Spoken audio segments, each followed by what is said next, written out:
More than 4 years have passed since starting the Community Assembly of the British Isles. And we have travelled a long way and overcome many obstacles to get to this point. Setting up a parallel community from scratch is not something that can be completed overnight. There are no quick solutions, no shortcuts, and no promise of easy reward. We are free people and should stand in our sovereignty. It is not a gift, it is our birthright. Are you prepared to give your all for humanity and help us establish a new reality for our children, grandchildren, and future generations? Take a step forward and join with us and stand in your freedom. The Community Assembly of the British Isles and the assemblies of the world are the way forward. We are the unity in the community. Find out more and get involved at www.cabritishisles.com. Find us on Facebook, X, YouTube, and Telegram. Are you concerned about all this corruption being misgendered as conspiracies? Well, don't you worry. Sit back, relax, and join in the conversation as we talk with today's guest. Welcome to another LSB Film Productions podcast with your host, Chris Brooks.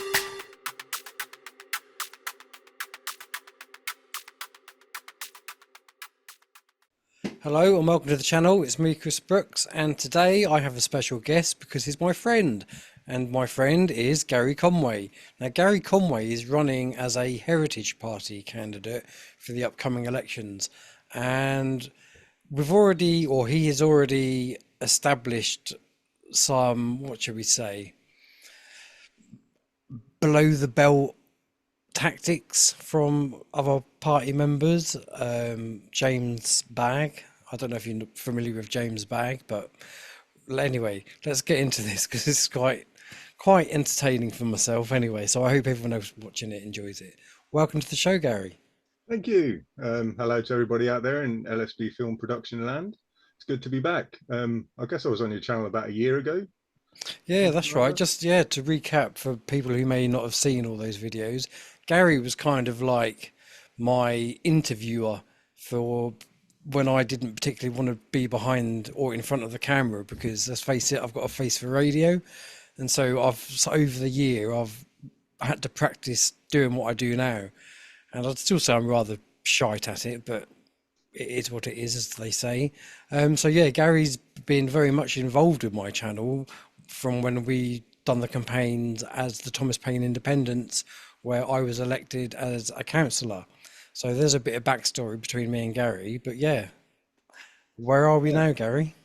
Yeah, it's been a bit of a year, isn't it? I can't believe it's a year that's gone past already. And I swore off politics, as I've done many times over the last decade. I've had enough of this. It's too stressful. It doesn't seem to be having much of a cut through to the wider population. But each time an election comes along, it just brings everything into sort of keen focus. All the issues that we're talking about, suddenly everybody's talking about, and we need to get what we think across to people. We need to build that momentum. Yeah, and what we did last year with the Thomas Paine Independents in Thetford was we used that election. Nobody that stood was looking for, political office. That's not why we were into this. We just wanted to use the election to get our message out as a vehicle to get our message out to the wider population, and I think we did that. And that's one of the reasons why I'm standing now. So I decided to stand for the Heritage Party now. I'm not an independent this time round. And there's a lot of reasons I've decided to do that. I trust David Curtin primarily. He's a sound guy. Like many people watching the channel, he was against lockdowns and against coerced jabs at the time when it mattered. And that's a key issue for me at this election. Obviously, I had those opinions myself as well back in 2020, 21. And I think it's just amazing that, the biggest restriction on people's human rights, the biggest attack on our liberty, the biggest attack on our economy, policy that just damaged the physical and mental health of millions of people. And nobody's talking about it at this election. You don't hear any of the other parties talking about it. And of course, the reason they're not talking about it is because they're all in favor of it. And that includes reform and Nigel Farage, who was out banging his saucepans for the NHS and calling for Tony Blair to head up the vaccine program so that we could get 5 million jabs a week into people's arms. So it's a key issue for me. The Heritage Party were the only party that were on the right side of that argument. So I decided to stand because if there had been another candidate standing in this area that I felt I could get behind fully, I wouldn't have stood. So I was looking at other candidates to see who was going to stand. Obviously, for those who don't know, our local MP is one Elizabeth Truss, who you may know was Prime Minister for about 5 minutes. And I've never really had much time for Liz Truss. We've tried in previous elections to get rid of her and unfortunately not succeeded. And I believe she represents everything that's wrong with the politics that we've had in this country for the last 20 years or so. So obviously there's a lot of sentiment, a lot of groundswell. Things have swung back against the Tories. The political pendulum swung back against them. So she's going to be in trouble now. So it's a case of looking around and seeing who else is standing. So obviously there's Liz Truss. I'm not going to vote for her. There's a Labour candidate, a certain Mr. Terry Jeremy, who those of us in Thetford know quite well, and I'm certainly not going to vote for him. There are then He's feeling quite confident, by the way. I I I, imagine he I, is. I saw a clip. Was it Sky News possibly, where he said at the beginning he had he wasn't writing or planning a celebration speech, but now Right. he is. Okay. So we Good. shall have to see. Hopefully there'll be a little pride before a big fall there. Yeah. You know, it is a worry. Not wanting to get into personalities, but if people of that caliber are becoming, national members of our legislature, something's gone badly wrong somewhere. So yeah, so won't be voting for Mr. Jeremy. There's the Green candidate, the Lib Dem candidate who stood here a couple of times. I believe they're just part of what we call the uni party. They pretend to differ and have a pantomime fight amongst each other, but they're all pushing the same agenda on any issue that matters: immigration, Europe, climate change. They're all on the same script because the script has been handed to them from above. Um, so I was looking if there are any kind of genuine insurgents, any genuine independent candidates maybe that I could vote for, maybe the reform guy. But the more I've looked into it, and of course the election was called at the last minute and it was very snap. So there wasn't much time to make a decision. But as I looked around, I couldn't see anybody I could vote for with a clear conscience. And I thought if I'm in that position, there must be other people around who will be in the same position. So I decided to throw my hat in the ring. Oh, brilliant. Well, we need it. We certainly do need it now more than ever, I feel. It's such a crucial point in history where it can go one of two ways, and the other way scares the heck out of me. Mm. So I wish you all the best with this. So I understand then that you've had a bit of back and two with one of the other candidates from I can't remember what was it. He's not reform, is he? Was Well, so you and I were on Thetford High Street a couple of weeks ago, having a bit of busking, Yeah, my entertaining birthday busk. Oh yeah, it was your birthday as well, yeah. Having entertaining the good people of Thetford with some lovely music. Um, and I saw out the corner of my eye the independent candidate who's standing here, James Bagge, walking up the street with one of his advisors, minders, whoever he was. Um, and you said to me, is that the Reform candidate? Because he's got a very light blue rosette, the same color Hmm. as Reform. And I said, no, that's not the Reform guy. That's James Bagge, the Independent. And James Bagge's advisor heard me from a few yards down the street say that and came rushing up saying, oh, isn't it great you've recognized James Bagge. It just shows like what cut through he's getting to the public. At which point I said, well, no, the only reason I recognize him is because I'm the opposition. I'm also standing and I'm one of his opponents, and introduced myself. And we had a nice chat. Just, how's the campaign going? What's your take on things? I wished him well. I shook hands with him. We shook hands, and I literally said to him as we were shaking hands, there's no real need for animosity between political opponents, is there? We can disagree, but still get along. I literally said that to him. And he's a very personable guy, and he's sort of upper class kind of guy, and sort of posh farm sort of landowner type of guy, and very agreeable, very personable, comes across well. And walked away and thought no more of it until I checked my Twitter feed the very next day to find a tweet from James Bagge saying Gary Conway, it says that he's standing up because the Tories have lost all moral authority, but has he seen what his party stands for? His party stands, his party is spreading hate and division and fear mongering and all. So basically, just a smear job tweet on me. So, I mean, that was bad enough. And then the day after that, he puts out a tweet calling for more, more friendliness and more, shared values in politics and less animosity. So, the exact opposite of what he's just done. So I'd say that gives you a little insight into the guy's character. So he's basically a closet Labour.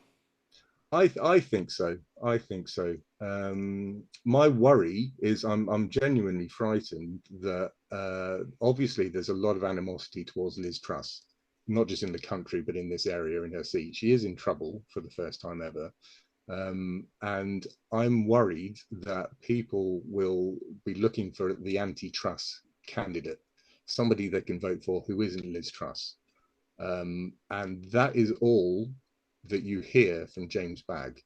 I've got his leaflet here somewhere. So this is his election communication that came through the post the other day. There are no policies on this. You can read it from back to front. Big photo of the man himself.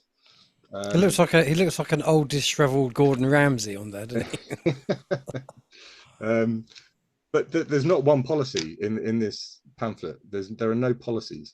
And the reason there are no policies is because if you go onto his website, you will see that his policies are the kind of thing that will not get him any votes in a constituency like this. So looking at his website, he is pro mass immigration, when the majority of people in this constituency want to see mass, and in the country want to see mass immigration certainly reduced. Reversed. Yeah, personally, I'd say reversed, but there's popular support for at least reducing it. He's in favour of it.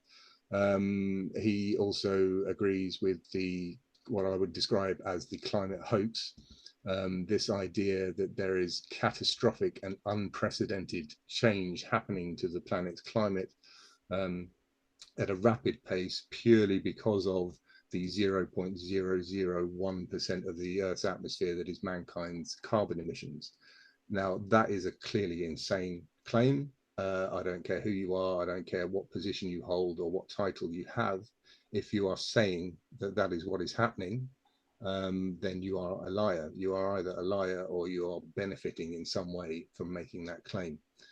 So he believes in that. I've actually got his website here somewhere. If you just hold on 1 second. So let me see. So I can quote him. So on his website, there's a series of questions, sort of in substitute of actual policy.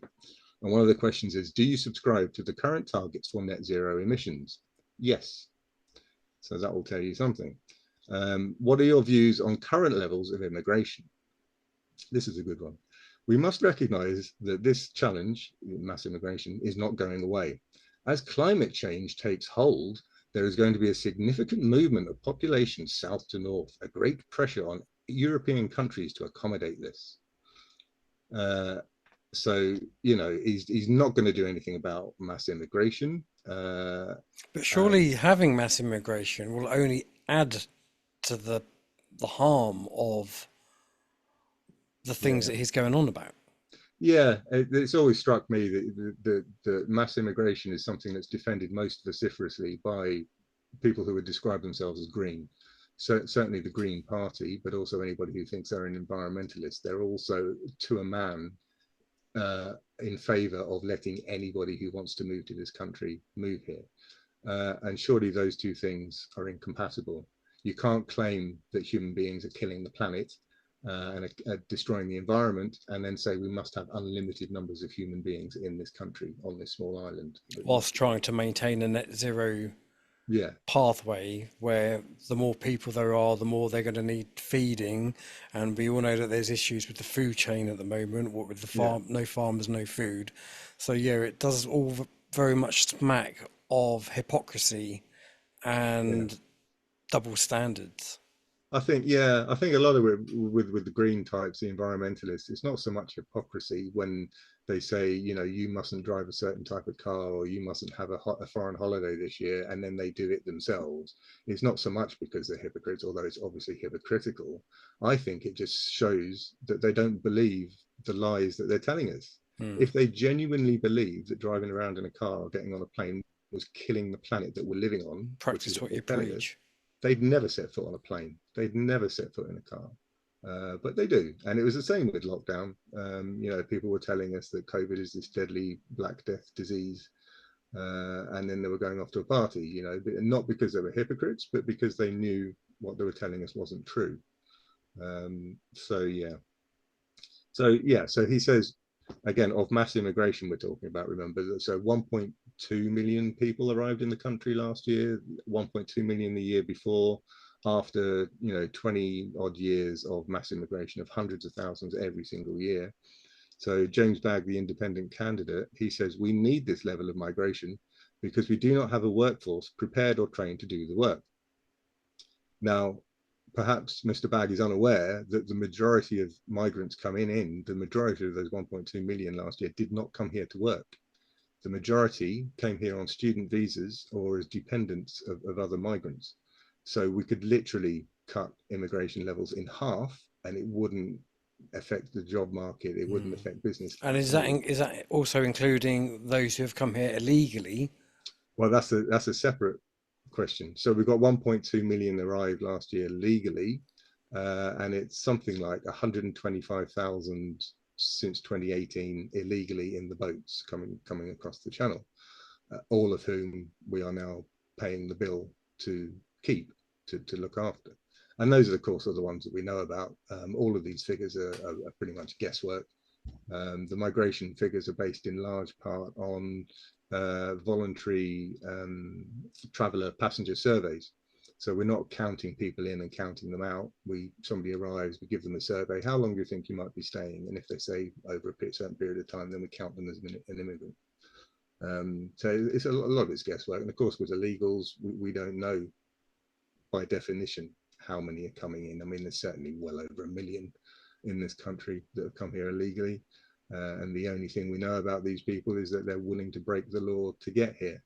Which is, Even though that they have passed however many safe countries yeah, from where they originated from in yeah, order to get here, which yeah, tells me then by the point of them getting on a boat to come to England, they're no longer trying to escape for their lives because they've done that about 1,500 yeah. miles away. This insistence that anybody in a dinghy coming across the channel is a refugee, unless things have got drastically worse in France since the last time I was there, they're not refugees. They're not fleeing war. As you say, they've been in safe countries. They've gone out of their way to avoid claiming asylum in France. They could have literally walked up to any gendarme on the street or the border forces there and said, you know, I'm here. I've come from a war-torn country. I'm being persecuted. Please give me asylum. They've gone out of their way not to do that. They've lived in a tent or whatever for weeks and paid people traffickers to get across the channel because, rightly or wrongly, they perceive that coming here, they'll get a much better, be given a much better life than they'd be given in another country. That, you know, that they'll get a council house, they'll be kept in a hotel until they get a council house, they'll get Doctor money, they'll get visits, dental visits. free healthcare, all the other stuff. But let's see what Mr. James Bagge, again, the independent candidate, says about that. So illegal illegal immigration is not an existential issue, relatively speaking. It's an indication of the desperation of those wanting to come here and is a foretaste of the future. So again, he's completely buying into that left-wing agenda that these people coming into the country illegally, who are clearly economic migrants just here for the financial benefit, are genuine asylum seekers. And apart from anything else, it's just a complete insult to genuine asylum seekers. You know, the people that this country has a proud tradition of taking in asylum seekers. The Belgians that we took in the First World War. I mean, those people were literally fleeing for their lives, and or Jews in the Second World War being persecuted. And to compare the people we see coming across the channel now with those people is just an insult to their memory, really. And Especially, of I course, mean, and you've also got, I've seen various videos now of London and Birmingham and all that, where these migrants, immigrants, there's so much violence going on. There's so much mm, bad things going on, which is completely destroying the surroundings of where they are. yeah, yeah. I mean, obviously, that's a major thing for the Heritage Party. As the clue is in the name, is protecting the heritage of our country. And you don't do that by importing large numbers, millions of people who don't share that heritage. You And of basically course, turn the more you import third world people, you're turning the country into a third world country. yeah, because it stands to reason people that move from one country to another don't automatically become like the citizens of their destination country on the plane on the way over. If a million British people moved to Spain next week, they don't become Spanish on the flight on the way over. When they get there, they're going to remain British. They're going to want, British food and British cafes and beer and whatever, and want to watch EastEnders on the telly or whatever they want to do. Um, and the kind of people who are in favour of open borders immigration hate that. They say, oh, these terrible Brits abroad with their lager and their all-day breakfast, they completely ruined like coastal parts of Spain where there's large numbers of them. But they're perfectly fine with that, with large numbers of people coming here, and from much different cultures with much different value systems. And of course, the other thing as well is like that I can appreciate that there's a lot of English or UK that go over to Spain to live, but the big difference is they're going over there with money. They're Mm, going over there usually to open up bars or pubs, so they're adding to the economy. mm, They're not just going there to see what they can get from the country. They're actually mm. they're well the same with places like Australia and stuff. You know, you have to Yeah. have a certain amount of money behind you or a sponsor or whatever it is, Mm. but that's not the case when you're getting people coming over from No, and wherever all they're coming people from. on sort of our side of the fence who want to limit immigration, we're just asking for what's normal immigration policy for most of the rest of the world. I mean, the reaction you get is if you're some kind of far right lunatic who just hates foreign people. But it is perfectly normal immigration policy. I mean, you mentioned Australia.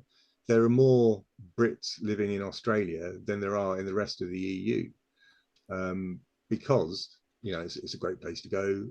But when we were discussing leaving the EU a few years ago, it was as if the EU was the centre of the world. It isn't.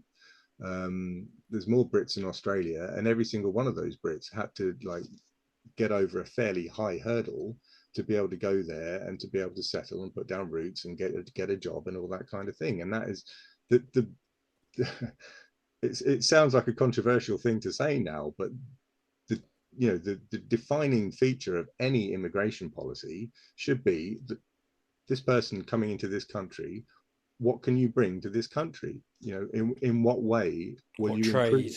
Yeah, yeah. What way will you improve this country? And we should not be bringing in people who can't pass that test, because you're obviously then going to be bringing the country down, either economically or socially or culturally or whatever. There needs to be, we need to go back to the days like most of the rest of the world do now, where we think of borders as like a standard that you've got to pass, like to get across this line.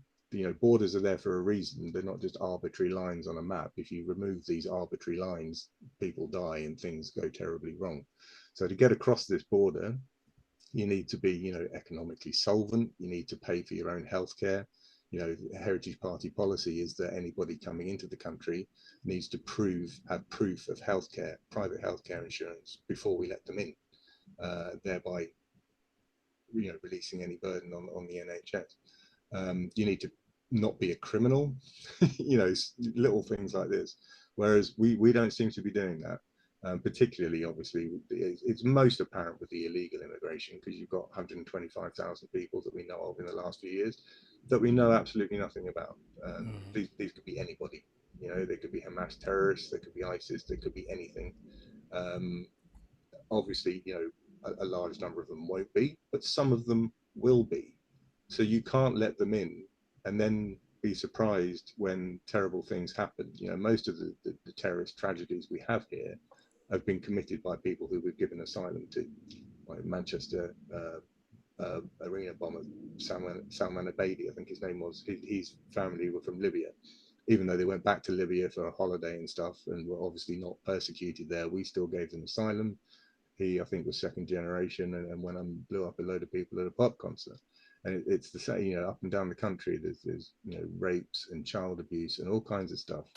And the argument is always, well, white British people also commit child abuse, and they also murder people, and they also rape people. So, well, yes, but having that problem is not a reason to then invite more people in to do the same. It's a very strange. It's not a benchmark. No, exactly. Yeah, it's not. It's very, very strange argument for me. So what's the overall feel with your campaign at the moment, support wise? Yeah, it's Heritage Party are a brand new party, effectively. This is the first general election they fought, and as I said earlier, it's a very snap election. It's all happened very quickly, so it's caught a lot of people on the hop. But I think we've done very well. We've managed to get 41 candidates standing across the country, and we just had last night our first party political broadcast ever. So that's a historic moment. You need to get a certain number of candidates to qualify for a party political broadcast on the BBC and ITV. So that went out last night in Wales. So yeah, it's going well, and our policies and what we stand for resonates with a large proportion of the population. So as I said, the Heritage Party stand for our heritage. We recognise that the greatest asset that we have is actually what's been passed on to us from previous generations, because there's this idea that the way we've experienced life in the West, in Britain, in the last 50, 60, 70 years is normal, is just that's how the world works. And it really, really isn't. If you look at history, the whole span of human history going back 5,000 years, or if you look around the world, anywhere today, the kind of relative, obviously not perfect, but relative freedom, prosperity that ordinary people have had in this country over the last 60, 70 years is completely exceptional. It doesn't happen by accident. There are very good reasons. It's happened because of the hard work and the sacrifices and the battles that our forefathers have fought and handed on to us, and the values that they had created this society that we've enjoyed. And within the space of a couple of decades, we've just basically said, no, we don't need any of that. We've got better ideas on how to run things now. We can't learn anything from the past. Everyone in the past was stupid. They didn't know what they were doing. They were all racist anyway. So let's just come up with a new way of doing things, and that will be much better. And in the Heritage Party and myself personally, I'd say no. I say we need to learn from our history, value what has been passed down to us. And that's what we call social conservatism. So we're conserving the society and the social values that were passed down to us that have led to such prosperity. And you see it under attack from everywhere. So the idea, for example, that like an ordinary person like you and me, 500 years ago would have been serfs. We'd have had nothing. We'd have just been working the land, or we might have been in another country, not the UK, but another country might have been slaves, or that kind of thing. That's kind of the norm. Is you've got very few people at the top who control and own everything, and then the mass of people underneath who are just basically working to support them. That's the norm in history and around the world. The pyramid structure. Exactly, pyramid structure. literally that's how they built the pyramid. Mm. And that's the norm, and we've kind of forgotten that now. So the idea that people like you and me could own property, like we own a house, or that we can own a car and basically drive wherever we want to go, and we can Not kind if of the WEF get their way. well, exactly. That's exactly what's going on. It's Mm. none of it is a coincidence, I would argue. They're all it's all moving us backwards towards that situation we were in hundreds of years ago as ordinary people, and they're able to do that because people today don't value the values that were passed down to us. If we Mm. valued free speech, as we should do because of the sacrifices made for it, if we valued, freedom of movement, being able to go wherever we like and being able to own property and all this kind of stuff, then they'd have a harder job taking it off us. But because we've taken it all for granted and we think, well, this is just how things are, things will always get better. We've had 100 years, say, where the parents always bequeath a slightly better world to their children. Like the children would always have, be more prosperous, would have a longer life expectancy. That's kind of been the norm for generations now. And I think we're getting to the tipping point where that's going to start to reverse, where people's children are actually going to have a poorer life than their parents did. They're going to be less free than their parents were. They're going to live shorter lives than their parents did. So it's taking us back to that kind of serfdom where Regression. you're basically just tax fodder for the elites at the top. Mm. Yeah, No, yeah. it's horrendous. I don't think I answered your question at all there, did I? I went sort of off. That's right. You make a good politician. Yeah, yeah. I'm not answering the question. But Oh, the local campaign, I think was the question, or the campaign generally was, yeah, it's going well. Um, the trouble we have, I would say, is that not we are enough a genuine airtime. airtime for one thing. And it's interesting, I think, that Reform and Nigel Farage are completely dominating this election in terms of airtime. They're everywhere. You cannot pick up a newspaper or turn on the TV or radio without hearing from Nigel Farage. I would just question how likely it is that a genuine anti-establishment movement or an anti-establishment figure would be featuring so prominently on the establishment's own media. Mm. I would suggest that Reform are controlled opposition. And, having been in UKIP for many years and observed Nigel Farage and observed politics closely, I would say just beware. A lot of as I said earlier, we're getting a lot of traction with our policies, reducing, ending the era of mass immigration, no to net zero, there's no climate crisis, no sexualization of kids, low taxation, personal responsibility, financial responsibility, all this kind of stuff, animal I think welfare. financial responsibility is a big one Yeah, because no other party throughout history that I can recall have ever said, right, we need to teach kids about money. They need to learn how to be responsible with money. That just doesn't happen in education. no, no, and but then what does happen in education in place of that is you know, if you've got time to teach kids about multiple different genders and about masturbation and about LGBTQ activism, then you've got time to teach kids how to manage a bank account and how to balance, a checkbook. Not that they'd have checkbooks, but They do yeah, still exist though, don't they, checkbooks? I think you've just about, yeah, yeah, Yeah. yeah. Um, yeah, so it's all these kind of policies that would play well. And if I talk to 10 people on the street, 8 of them are going to agree with everything I say. The problem we have is that, as I say, and as you mentioned, like Reform have all the airtime. So anybody who's sort of minded to support our policies are going to more likely to go that way. Um, and I would just argue, and the reason why, again, we've got a Reform candidate here, Toby McKenzie, and from all accounts, he's a perfectly nice guy. He's on the right side of most of the arguments. I would just suggest that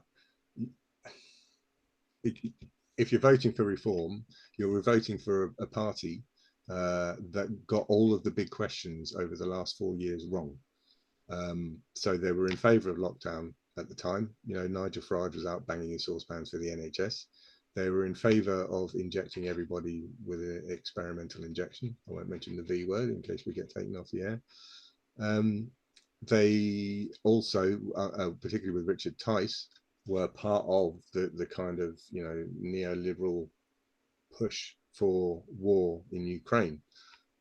So they've been fully on board that the whole propaganda message that we must defeat Putin at any cost that is driving us towards World War III. Tyson Reform were fully behind that, and they were out. He was out there, you know, getting photo opportunities in Ukraine. So they got all of that wrong at the time. And the problem is, if they've got all of those big issues wrong at the time, it suggests that whatever the next big thing is that's going to come down the pipeline, because there will be another next big thing, chances are they're going to get that one wrong as well. And I would suggest that, you know, at best, it's an error of judgment. But I would suggest it gives a little peek behind the curtain into how they actually operate and how they think. That, you know, when lockdowns and jabs and Ukraine comes along, the first thing they do is push the establishment narrative. Yeah. Yeah.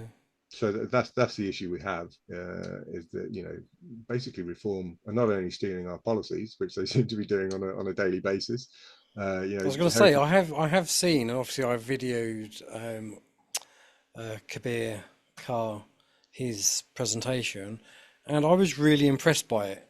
You know, on the net zero stuff, and I think that's one of the other issues you've got, and I suppose it's the same with many parties. To be fair, is that you have got decent people within a corrupted party. yeah, And I think yeah. that's, you know, so I like the think, people that I've met from Reform, I've actually thought they're really decent people, and I like their message. But it doesn't take away from the fact that Reform is predominantly built on that they're a bunch of millionaires, businessmen. yeah.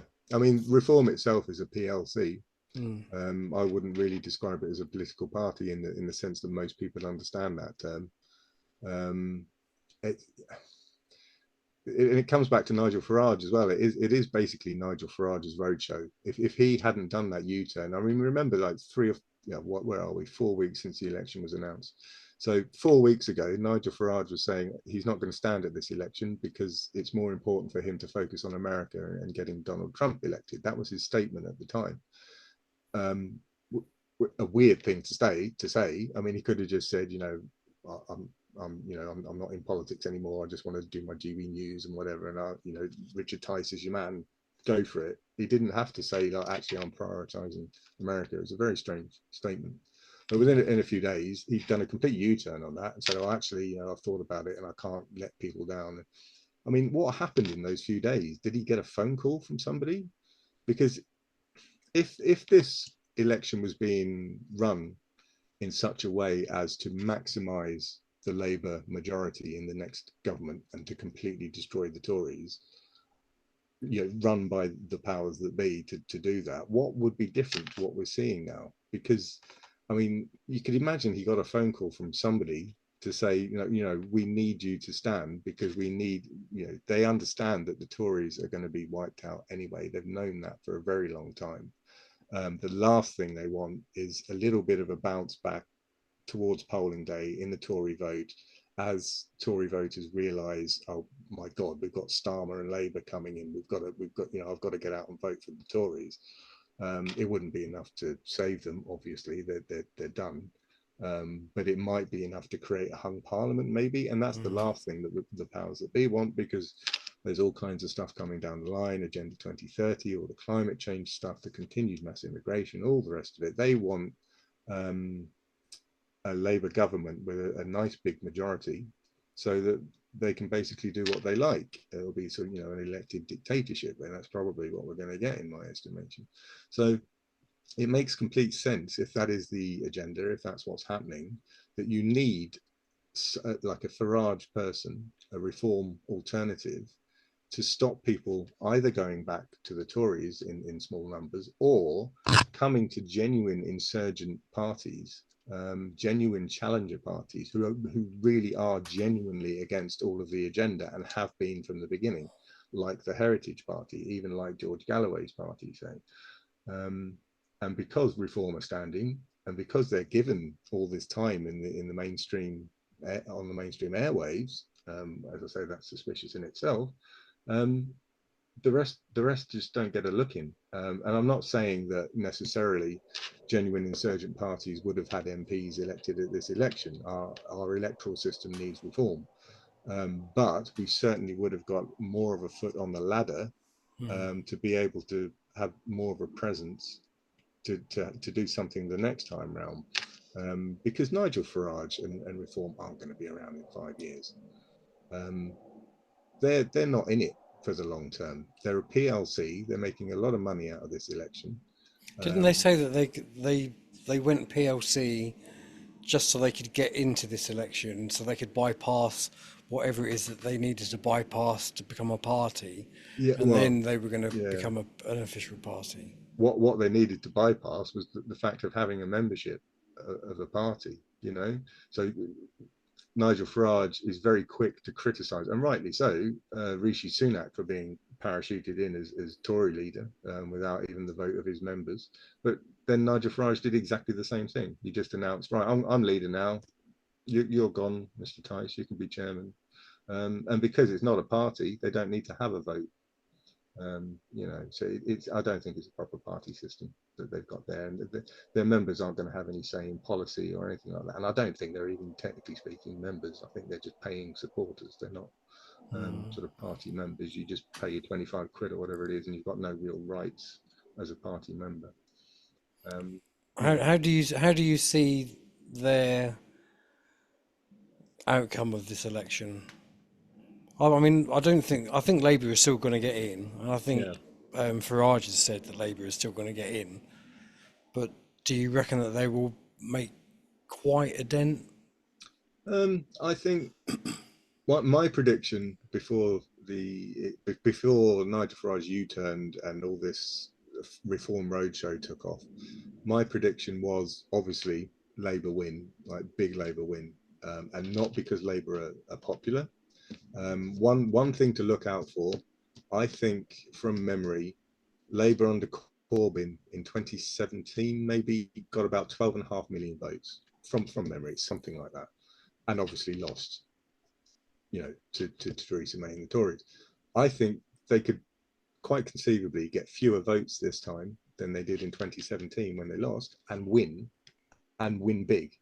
So they're not. What's happening? The next government is not going to be a Labour government because people have suddenly cottoned on to Labour and think they've got fantastic policies and are the way forward. It's just because the Tories have just been so traitorous and terrible and evil over the last 14 years that their vote has completely collapsed, thereby letting Labour in. So it's going to be a Labour majority, as far as I can see, with our first past the post system. Tories, I think, a lot of people are going for the zero Tories hashtag or whatever. I'm afraid they're going to be disappointed, in my estimation. Our system just doesn't work like that. It's first past the post. In so many constituencies, like ours here in Southwest Norfolk, the sitting Tory MP has such a huge, huge majority. Liz Truss here got 69% of the vote last time round. So people in seats like that, they can literally lose half of their vote from the last election and still get in. She could probably lose more than half of her vote and still get in. It's a little bit like the Thetford town where, had we not have stood as the Thomas Paine Independents, Labour would have just had a clear walk through. Yeah, And it's not because more people voted for them; it's just because nobody contested it. yeah, yeah. And just like that, the other problem is the amount of people that won't vote. So I think obviously big Labour win. I think Tories will be opposition. Again, there's all this kind of propaganda around reform that they're the opposition now, and they're going to be the second biggest party. They're not going to be the second biggest party in Parliament. They haven't got the support. Even if they're on 20% in the polls. So yeah, so Labour, Tory second party, maybe 100 or so MPs for the Tories. Sadly, um, Lib Dems will be the next biggest party, British national, UK party. Lib Dems will do well. I don't know what they've got at the moment, 7 or 8. They'll be on 50 or 60 MPs. Reform will be lucky to get 1 or 2, because that's just not how our system works. If you've got 20% in the polls, as they have, that obviously doesn't equate to 20% of the MPs. And we've been here before, and we've been here before with Nigel Farage. UKIP hit as high as 25% in the polls from memory in about 2014, and was certainly around the 20% mark going into the 2015 general election. And yet they got 1 MP. They got 4 million votes and 1 MP. And the problem Reform have is there's 20% in the polls, but it's sort of spread evenly across like a large chunk of England. And that's no good in a first past the post system. You need to be getting sort of 40%, 35% in a constituency in order to win it. And they're not getting that, apart from maybe Clapton, maybe 1 or 2 other, I forget where Tyson's standing. So they just don't have the depth of support, and that's where the Lib Dems do well. So although they're obviously, mad and and have disastrous policies, the Lib Dems do have various little pockets around the country where they've got a very well established party with a very well established membership, and they can really get sort of 35-40% there, whereas across the country they're only on 9 or 10%. So it seems unfair, and it seems unfair because it is. But a party that, like the Lib Dems, if anybody wants to have a bet with me on who will get the most MPs between the Lib Dems, who are on 9% in the polls, and Reform, who are on 20% of the polls, I'll happily take a bet all day long that Reform will get fewer MPs than the Lib Dems, despite being on twice the amount in the polls. So I think that's how it'll shape out. It's Labour government. There's nothing anybody can do about that now. It's just the way it works. We can't change our electoral system between now and a week on Thursday. That is Heritage Party policy, by the way, is proportional representation, which was something I was personally against back in the 90s, because I believed the idea that we didn't want this system that would give you lots of little MPs from little parties and independents, and you want a big government with a strong mandate that can deliver their policies and stuff. But obviously, having grown up a bit now, I realise the last thing you want is a strong government that can deliver their policies, because their policies are not their policies. Their policies come down from the UN and are not in our best interest. So having proportional representation, where if the Heritage Party get 5% of the vote, we get 5% of the MPs, or 20% of the vote, 20% of the MPs, that has to be the only way forward, because then everybody's vote does actually count. Because at the moment, whoever wins in our constituency, your constituency, wherever, everybody who voted for another candidate, their vote counts for nothing, which can't be right. So, and as I say, I think Labour could win with fewer votes than they got in 2017 when they lost, and they could also win a massive majority with fewer votes than people who didn't vote at all. So it's quite conceivable Labour could win a massive majority with, say, 13 million votes, but there are 15 million people who didn't vote at all. And none of those 15 million people, by definition, because they didn't vote, want a Labour government. I can understand why people think voting makes no difference, because they've seen what's happened, and parties don't do what they say they're going to do, and or you vote for somebody and somebody else gets in, so your vote was wasted, all that kind of stuff. But if you don't vote, all you're doing is lowering the bar that the winning candidate needs to reach to get in. So by not voting, you're just making it easier for Labour and Tories to get in. So I would implore people, anybody watching this, I imagine there's quite a few people who've just given up on party politics or the political process. Even at the very least, if you don't want to vote for a party or anyone, just go in and spoil your ballot paper and say, I do not consent across all of it. Because, I've seen ballot papers being counted from our last local election, and they do get counted. Yeah. So if enough people do that, you're still putting a statement out there, and they're anonymous anyway, aren't they? It's not like you put your name to them. They tick you off to say that you've gone to vote. But on each ballot paper, there's a little number that is then tied up to your name. Oh, is there? Yeah. So Okay. technically anonymous, but yeah. Yeah. So yeah, I would absolutely encourage and strongly encourage people to go out and vote. It takes 5 minutes. It's not a massive chore. I'd say bring a pen instead of the pencils that they give you, so that you And don't forget your ID. can't be child. Bring your ID these days. Yeah. Um, just because if you don't, you've got no right to moan over the next 5 years. I mean, if you want the right to moan, go out and vote. There's a slogan. Because we're getting a Labour government, most of the people who aren't going to vote are going to be very annoyed with what the Labour government's going to be doing over the next 5 years. You want to be able to say, well, I had nothing to do with it, and I did the best I could, all I could, which was to put my vote down to say no to all of this. It's your way of having a voice. It's your way of sending a message. So either, obviously, don't vote if if you're sane for any of the uni party who are going to carry on just more of the same that we've seen for the last 14 years plus. So, Labour, Tory are no, Lib Dem and Green are just as bad. Personally, as I've been explaining, I wouldn't vote for reform. So find either a small party, an insurgent party, and spend 5 minutes, have a look at their manifesto. And if you agree with what they say, vote for them if there's a candidate there. Maybe George Galloway's party, if that's what you're interested in. Or an independent. There might be, okay, the independent here is more establishment than the establishment, but you might have a genuine independent standing in your constituency. Have a look at their website, look at their policies. Just take 5 minutes to go and vote for them, and then you've had your say and you've had your protest vote.